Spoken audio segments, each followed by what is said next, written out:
Hello student, आज हम discuss करेंगे एक और मेथड, लेकिन पूरा क्वेश्चन है अप्रैल 2015 में पूछा गया क्वेश्चन है। टर्मिनल वैल्यू मेथड डिस्कस करनी है, लेकिन साथ में internal rate of return and net present value भी है, तो वो भी साथ साथ में रिवाइज हो जाएगा। देखते हैं क्वेश्चन क्या है। X company limited is planning to undertake expansion project where investment of rupees 20 lakh is expected। यानी इन्वेस्टमेंट कितना होगा 20 लाख।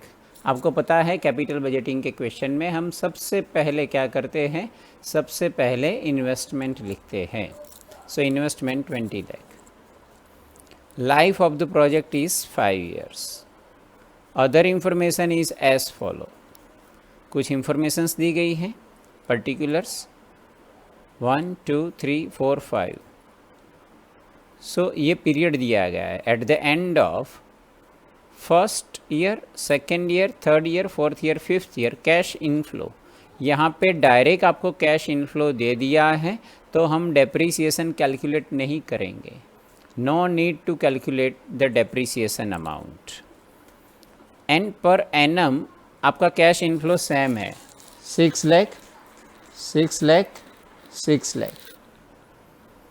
एक्सपेक्टेड इंटरेस्ट रेट 7% है। देखो, एक्सपेक्टेड इंटरेस्ट रेट यानी मार्केट में कहीं पे भी जाओ तो 7% इंटरेस्ट आप अर्न कर सकते हो। Cost of capital, cost of capital का मतलब ये हो गया कि आपकी जो कॉस्ट है, आपने जो पैसे लगाए हैं उसकी कॉस्ट है वो 10% है। इसकी जगह आपको रिक्वायर्ड रेट ऑफ रिटर्न भी दिया जाए तब भी देखो, net present value and profitability index, मैंने बताया net present value and profitability index, ये दो मेथड अगर इसमें होती तो हम 10% के हिसाब से उसकी वैल्यूएशन करते, कॉस्ट ऑफ कैपिटल के हिसाब से। यानी नेट प्रेजेंट वैल्यू के लिए 10% कंसीडर करना है। Compounded value of ₹1 at the rate of 7%।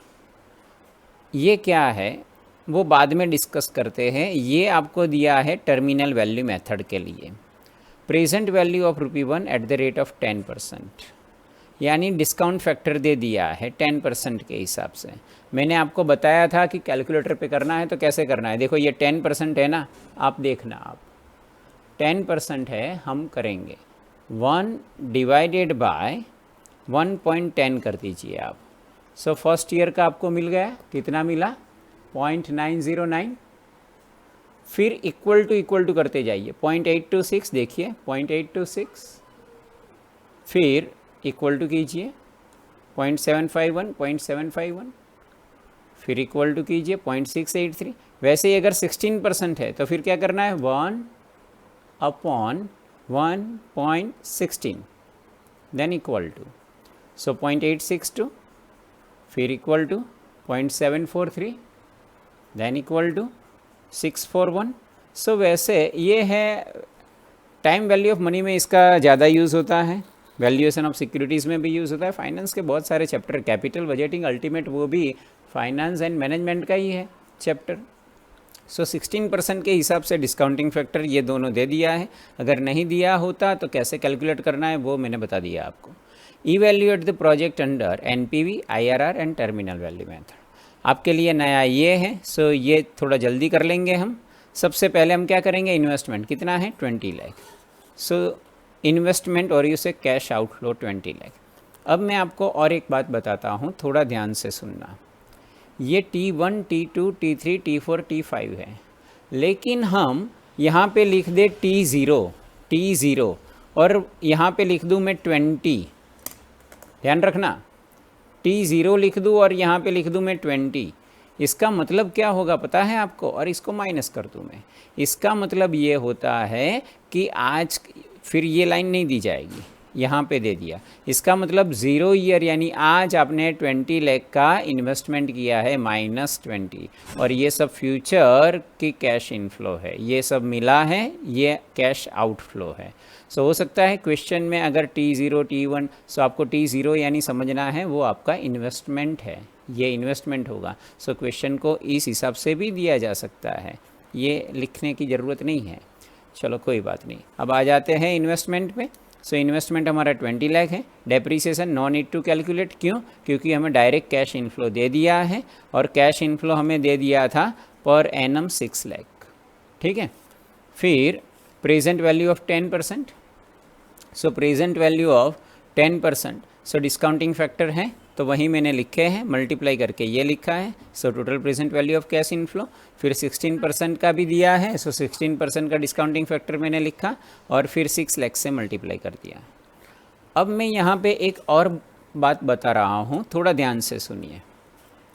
जब जैसे ये तो 5 ईयर्स है, इसलिए कोई दिक्कत नहीं है, लेकिन आप ऐसा भी कर सकते हो, ये पर एनम अमाउंट कैसी है, सेम है ना, पर एनम। तो आप ऐसे कर सकते हो कि total present value of cash inflow कितना होगा, 6 लाख। इसको ये कॉमन है, लेकिन पर एनम अमाउंट सेम होनी चाहिए। इसे बोला जाता है annuity, time value of money में।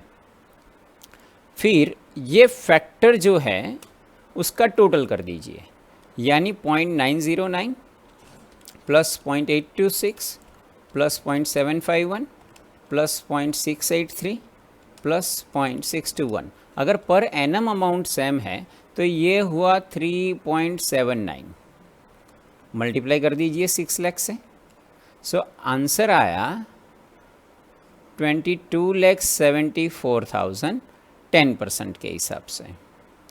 सो देखो ये अमाउंट सेम हो गई।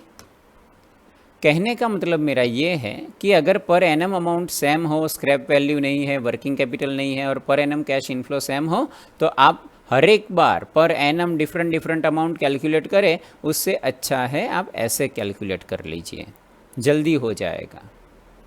वैसे ही अगर मुझे 16% का कैलकुलेट करना है तो आप कर सकते हो, इसका टोटल कीजिए और 6 लाख से मल्टीप्लाई कर दीजिए। क्लियर? ओके सर, बहुत कुछ है। अगर आपको ठीक से पता है ना कैपिटल बजटिंग, इसका आप बहुत यूज़ कर सकते हो। अभी इसमें मैंने रिप्लेसमेंट मेथड तो अभी करवा ही नहीं। रिप्लेसमेंट मेथड ये भी एक बहुत अच्छा पॉइंट है। आपका एग्जिस्टिंग मशीन आप दे के नया मशीन परचेस करते हो, उसमें टैक्स शील्ड का बेनिफिट होता है, और बहुत कुछ कंसीडर हो। और उसमें ही अगर 10 ईयर्स तक लाइफ है तो फिर हम हर एक बार ऐसे नहीं कैलकुलेट करते। Per annum cash inflow same होता है तब हम ऐसे ही कैलकुलेट करते हैं। चलो अब यहाँ पे आ जाइए। नेट प्रेजेंट वैल्यू हम किस परसेंटेज के हिसाब से करेंगे? 10%। सर क्यों 10 लिया, 16 नहीं लिया? क्योंकि कॉस्ट ऑफ कैपिटल हमारी 10% थी, इसलिए। सो 10% के हिसाब से total present value of cash inflow 22,74,000, और हमारा कैश आउटफ्लो था 20 लाख, 2,74,000। ओके सर, आपको ये नहीं लगता कि हम हर एक बार लिखते हैं total present value of cash outflow, लेकिन अल्टीमेट लिखते हैं इन्वेस्टमेंट, तो यहाँ पे इन्वेस्टमेंट लिख दीजिए? नहीं, देखो अभी जो मैं बताने जा रहा हूँ ये सब एक्स्ट्रा है आपके लिए, आपकी बुक में से भी मिल जाएंगे आपको। एक क्वेश्चन है श्रीनाथ लिमिटेड, एक है दीनी लिमिटेड, ये सारे क्वेश्चंस आपको करने चाहिए। क्यों हम ऐसा लिखते हैं total present value of cash outflow? क्योंकि अगर फ्यूचर में अगर 2 साल के बाद भी इन्वेस्टमेंट करना पड़ा तो 2 साल के बाद जो इन्वेस्टमेंट करोगे उसकी भी आज की वैल्यू आपको निकालनी पड़ेगी। जैसे हम कैश इनफ्लो की आज की वैल्यू निकालते हैं, ये कैश इनफ्लो की फ्यूचर वैल्यू है, ये आज की वैल्यू है, उसको कन्वर्ट किया 10% से, वैसे ही आउटफ्लो की भी आपको प्रेजेंट वैल्यू निकालनी होती है। लेकिन आपके सारे क्वेश्चंस जो अभी तक किए वो सब आउटफ्लो आज ही था, यानी वो प्रेजेंट वैल्यू ही थी। लेकिन अगर 2 साल के बाद और इन्वेस्टमेंट किया होता आपने, तो फिर उसकी प्रेजेंट वैल्यू भी हम निकालते और उसको यहाँ पे ऐड करके लिखते। ओके सर, ये सब तो हमें पता ही नहीं था। तो ये हो गया नेट प्रेजेंट वैल्यू एट 10%, ये आपका first answer. Internal rate of return की बात करें, इंटरनल रेट ऑफ रिटर्न, इसकी फॉर्मूला है lower rate plus net present, ये आपको पूरा पता है। नेट वो लास्ट लेक्चर में डिस्कस किया है। रघुवीर का क्वेश्चन मैंने डिस्कस किया था। अगर ये आपको ऐसा लग रहा है कि ये नया कुछ है तो आप वहीं वो वीडियो देख लीजिए, उसमें सब कुछ डिस्कस किया है। सो नेट प्रेजेंट वैल्यू कैसे निकालेंगे? So total present value of cash inflow है, उसमें से total present value of cash outflow minus कर देंगे। और कितना है आउटफ्लो? 20 लाख। सो 20 लाख माइनस कर देंगे, 2,74,000 ये पॉजिटिव अमाउंट हो गई। सो इसे कहेंगे net present value at lower rate. और ये माइनस हो गया 35,600। सो ये हो गया net present value at higher rate. इसे कहेंगे 10% को लोअर रेट, 16% को कहेंगे हायर रेट। ये सब आपको पता है, इसलिए मैंने लिख के ही रखा है। अगर नहीं पता तो फिर आपको रघुवीर का क्वेश्चन में मैंने लेक्चर नंबर 3 या 4 अपलोड किया है, वो देख लीजिए आप। ओके, अब यहाँ पे आ जाइए, terminal value method. Terminal value method क्या है? देखो, टर्मिनल वैल्यू क्या है वो समझिए आप। अगर आपको याद हो टाइम वैल्यू ऑफ मनी, अच्छा सर बहुत टाइम हो चुका टाइम वैल्यू ऑफ मनी को, उसको आप रिपीटेड याद करते हो। अरे बेसिक चैप्टर है वो। टर्मिनल वैल्यू क्या है कि फ्यूचर की वैल्यू, यानी आपने आज इन्वेस्टमेंट किया तो फ्यूचर में उसकी वैल्यू कितनी होगी। अब देखो एक बात फिक्स है कि मुझे पर एनम कितना मिलने वाला है? 6 लाख 6 लाख 6 लाख 5 साल तक मिलने वाला है। अगर समझो ये 6 लाख फर्स्ट ईयर एंड को मुझे मिलेगा, वो मैंने अपने बिजनेस में वापस इन्वेस्ट नहीं किया और उसको मार्केट में कहीं पे इन्वेस्ट कर दिया, मार्केट में कहीं पे, बिजनेस में नहीं। और एक्सपेक्टेड इंटरेस्ट रेट कितना है? 7%।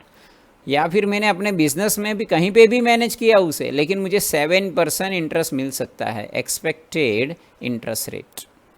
तो समझो मैंने इस अमाउंट को 6 लाख को इन्वेस्ट कर दिया, तो फर्स्ट ईयर एंड को मुझे मिला था, मुझे वैल्यूएशन यानी 6 लाख को मैंने 7% इंटरेस्ट से इन्वेस्ट कर दिया और मैं विड्रॉ कब करूँगा? 5th ईयर एंड को, यानी future value at the end of 5th year कितनी होगी वो मुझे कैलकुलेट करनी है। आज कितना इन्वेस्ट किया? 6 लाख आज, यानी फर्स्ट ईयर एंड। और मैं विड्रॉ कब करूँगा या फिर उसकी फ्यूचर वैल्यू कब मुझे कैलकुलेट करनी है? 5 साल के बाद। तो मुझे बताइए कितने साल होंगे? 2nd, 3rd, 4th, 5th, यानी 4 साल तक मेरा इन्वेस्टमेंट रहेगा 6 लाख का। 6 लाख समझो मैं बैंक में ही डिपॉजिट करा के आ गया 4 साल के लिए। फर्स्ट ईयर एंड को गया, 5th ईयर एंड को विड्रॉ किया, तो बैंक मुझे इंटरेस्ट देगी। सो इंटरेस्ट के साथ वो 4 साल के बाद अमाउंट कितनी होगी? अगर 2nd ईयर एंड पे गया तो 3 साल का इंटरेस्ट मिलेगा, 3rd ईयर एंड को गया तो 2 साल का, 4th ईयर एंड को गया तो सिर्फ 5th ईयर का, और 5th ईयर एंड को गया जैसे ही अरे भैया अभी तो आपको लेना है, कोई इंटरेस्ट नहीं मिलेगा, 0।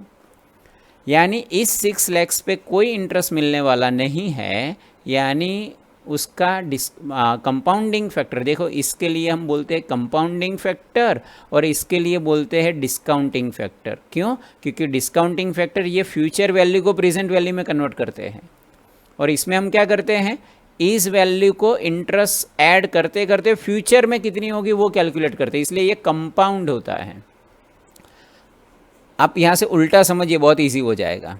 यानी 5th ईयर एंड को मैंने इन्वेस्ट किया और विड्रॉ भी कब किया? 5th ईयर एंड को। कोई इंटरेस्ट मिलने वाला नहीं है, तो मुझे बताइए कितनी अमाउंट मुझे मिलेगी? 6 लाख, वही अमाउंट। लेकिन मैंने 1 साल तक इन्वेस्ट की होती तो मुझे 7% इंटरेस्ट मिलता।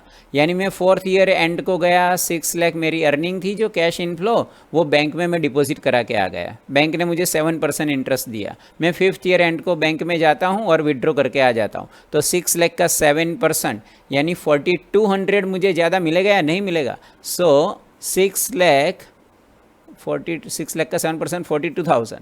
सो 6 लाख 42,000 मेरी अर्निंग होगी। वैसे ही देखो इसको कैसे करना है, एक्चुअली क्वेश्चन में तो दिया हुआ है। अगर फर्स्ट ईयर यानी 1 साल तक आप अमाउंट रखते हो तो 1.07 कंपाउंडेड वैल्यू, 2 साल तक रखते हो तो 1.145 इंटरेस्ट मिलेगा, 3 साल तक 1.225, 4 साल तक 1.311 और 5 साल तक रखने का तो कोई क्वेश्चन ही नहीं है। तो अब इसको इससे मल्टीप्लाई कर दीजिए, बात ख़त्म। यानी 6 लाख अगर 4 साल तक आपने डिपॉजिट किए हैं तो 7% इंटरेस्ट के हिसाब से 5 साल के बाद आपकी अमाउंट हो जाएगी 7,86,600। ये अमाउंट हो जाएगी 7,35,000। ये अमाउंट हो जाएगी 6,87,000। और ये 5 साल तक आपने हर एक बार 6 लाख इन्वेस्ट किया, 5 साल के बाद आप गए और सारी अमाउंट विड्रॉ करके आ गए, तो फिर आपको कितना मिलेगा? 34,50,600। लेकिन ये कब मिलेगा? 5 साल के बाद। आपने इन्वेस्टमेंट कब किया? आज। क्या कंपेयर कर सकते हो? नहीं। तो हम क्या करेंगे, इस फ्यूचर वैल्यू को प्रेजेंट वैल्यू में कन्वर्ट करेंगे, और फ्यूचर वैल्यू को प्रेजेंट वैल्यू में कन्वर्ट कैसे की जाती है? तो हमारी कॉस्ट ऑफ कैपिटल कितनी थी? Cost of capital 10%। सो 10% के हिसाब से हम कन्वर्ट करते हैं 5 साल के बाद। तो देखो यहाँ पे 10%, 1 डिवाइडेड बाई 1.10, 1 डिवाइडेड बाई 1.10, ये पहला साल, दूसरा, तीसरा, फोर्थ, फिफ्थ ईयर की वैल्यू ये निकली 62092। अगर आप 3 डिजिट ले लेते हो 0.621 तब भी चलेगा, जैसे ये था ना 621। इसका मतलब ये होता है कि 5 साल के बाद अगर 1 रुपया है आपके पास, 1 रुपी, उसकी आज की वैल्यू होती है 0.621। इसको मल्टीप्लाई कर देता हूँ मैं, पूरा डिजिट यहाँ पे रखता हूँ कैलकुलेटर में, मल्टीप्लाई बाय 34,50,600, कितना हो गया? 21,42,551। और आज मेरा इन्वेस्टमेंट कितना है? 20 लाख। इसका मतलब 1,42,551 ज़्यादा हुआ या नहीं हुआ? तो यस, ये पॉजिटिव है तो इन्वेस्टमेंट करना चाहिए। Project should be implemented due to positive amount. So clear students, terminal value method में कुछ नहीं है। आपको क्या करना है, हर एक बार जो कैश इनफ्लो मिला ना, उसको वापस इन्वेस्ट कर देना है। कब तक? ईयर एंड तक। सो फर्स्ट ईयर एंड को आपको 4 साल का, सेकेंड ईयर एंड को 3rd ईयर का वैसे इंटरेस्ट मिलेगा, और 7% के हिसाब से यहाँ से कैलकुलेट करते जाइए। क्वेश्चन में दिया जाता है तो उस हिसाब से लिख दीजिए, मल्टीप्लाई कर दिए, फिर इसकी प्रेजेंट वैल्यू निकाल दीजिए। ओके स्टूडेंट्स, मिलेंगे अब नेक्स्ट सेशन में। All of you good bye, take care.